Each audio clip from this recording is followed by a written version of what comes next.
Hi friends, இது என்ன vlog அப்படின்னு பார்க்கலாமா? வாங்க வீடியோக்குள்ளே போகலாம். இது என்ன விலாக் அப்படின்னா பார்த்தாலே தெரியும், முட்டை தோசை யார் யாருக்கு பிடிக்கும்னு சொல்லிட்டு ஃபஸ்ட் மறக்காமல் எனக்கு கமெண்ட் பண்ணுங்கள். ஆமாங்க, முட்டை தோசை. சரி, எப்பயுமே தோசை சாப்பிட்றோமே, சரி கொஞ்சம் முட்டையை வச்சு ட்ரை பண்ணுவோமே. என்ன ட்ரை பண்ணாங்க, ரொம்ப சிம்பிள் தாங்க. ஆனால் நிறைய பேருக்கு அதோட கிரேவிங்ஸ் வந்து அதிகமாக இருக்கும்னு எனக்கு தெரியும். யாருக்கெல்லாம் இருக்குன்னு சொல்லிட்டு கமெண்ட் பண்ணுங்கள். ஏன்னா அதோட முட்டை வெறும் தோசையோட முட்டை நம்ம எக்கும் நம்ம கொஞ்சம் ஆட் பண்ணி சாப்பிட்டோம் அப்படின்னா ரொம்ப நல்லாயிருக்கும், நல்லா ஹெல்த்தியாகவும் இருக்கும்.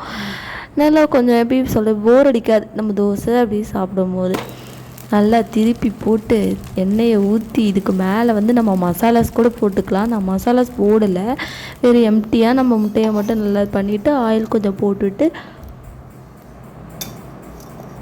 ரெடி பண்ணேன்.